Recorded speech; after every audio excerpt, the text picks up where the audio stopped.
Hey everyone! In today's video, I'll show you how to fix the PUBG Mobile network error login failed problem on Gameloop, BlueStacks, and any Android emulator. This method works fast, so let's get straight into it. First, click on the search bar and type View Network Connections. Open it, find your active network adapter, double-click it, then select Properties. Now click on Internet Protocol version 4, IPv4. Here, make sure Obtain an IP address automatically is selected.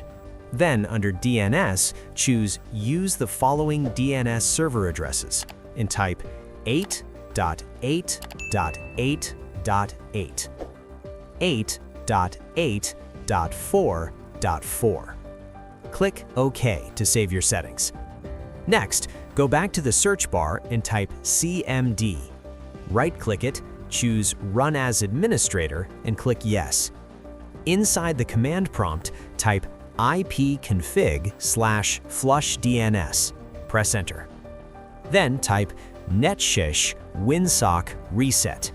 Press Enter again.